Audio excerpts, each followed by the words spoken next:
நூலகம் சென்று நமக்கு தேவையான புத்தகத்தை நாம் தேடி எடுப்பது வழமை. ஆனால் அதே புத்தகத்தை ரோபோவே கொண்டு வந்து நம் கையில் தந்தால் எப்படி இருக்கும் என்று யோசித்திருக்கிறீர்களா? நாம் யோசிப்பதை எல்லாம் ஏற்கனவே நிஜமாக்கி இருக்கும் துபாயில் உள்ளது ஒரு நூலகம். அது முகமது பின் ராசித் லைப்ரரி. அந்த நூலகத்துக்கு வேலை விடுமுறை நாள் என்பதால் போயிருந்த நான் உள்ளே நுழைந்ததும் ஏதோ எக்ஸிபிஷனுக்கு போனது போல் ஒரு உணர்வு. அடுக்கடுக்காய் இவ்வளவு உயரத்தில் புத்தகம் இருந்தால் அதை எப்படிடா எடுப்பது என்று யோசித்து அங்கிருந்த காவலாளியிடம் அதை கேட்க அவரோ இது காட்சிக்கு வைக்கப்பட்டிருப்பது, தேவையான புத்தகம் அதற்குரிய செக்ஷனில் மேல் மாடிகளில் இருக்கிறது, போய் எடுத்து படிக்கலாம் என்றார். கூடவே தேவை என்றால் லைப்ரரி அப்ளிகேஷனில் தேவையான புத்தகத்தை செலக்ட் பண்ணினால் 2 நிமிடத்தில் புத்தகம் உங்களை தேடி வரும் என்று சொல்ல உடனே அதை முதலில் பரிச்சார்த்தம் செய்து பார்த்தேன்.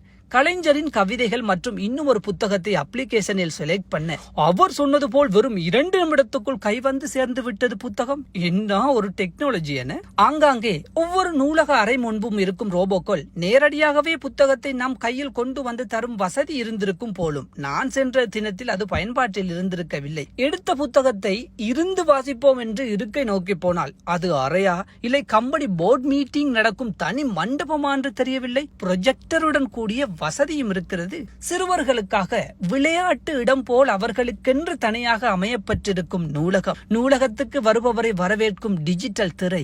நான் நடக்கும் போது நான் போட்டிருந்த பேண்டில் இருந்து வந்த சத்தத்தை தவிர மீதமெல்லாம் அமைதியாகவே இருக்கும் இடம். எத்தனை பேர் பாவித்தாலும் ஸ்பீட்டில் குறைவில்லாத வைஃபை வசதி. சோலார் பெனல் கொண்டு மின்சாரம் உற்பத்தி செய்து அதை மின்சார வாகனத்துக்கு சார்ஜ் செய்ய பயன்படுத்தும் தொழில்நுட்பம் என்று நூலகத்தில் உள்ள புத்தகத்தை படிக்கிறோமோ இல்லையோ, இங்கு சென்றால் நூலக கட்டடத்தை படிக்க அவ்வளவு இருக்கிறது. இதில் ரொம்பவே ரசிப்பது போல் இருந்தது என்ன தெரியுமா? நூலகத்துக்கு வெளியில் அனைத்து மொழிகளிலும் எழுதப்பட்டிருக்கும் வாசகங்கள் தான். அதில் தமிழில் எழுதப்பட்டிருக்கும் பிறர் மீது குற்றம் சாட்டி தனது பொறுப்பை துரத்தல் மற்றும் எல்லா புகழையும் தனக்கே உரித்தாக்குதல், இவை ஒருபோதும் சிறந்த தலைவர்களுக்கான குணங்கள் ஆகா என்று எழுதப்பட்டிருந்த வாசகத்தை வாசித்துவிட்டு நமது சில தலைவர்களின் குணம் அரபு நாடு வரைக்கும் தெரிந்திருக்கிறது என்று மனதிற்குள் சிரித்தவாறு தொழுகை நேரமானதால் அங்கேயே தொழுதுவிட்டு வீடு வந்து விட்டேன். நூலகம் என்றாலே தூசி தட்டி எடுக்கும் பழைய புத்தகங்களும் எடுத்த புத்தகத்தை திருப்பி கொடுக்காமல் போன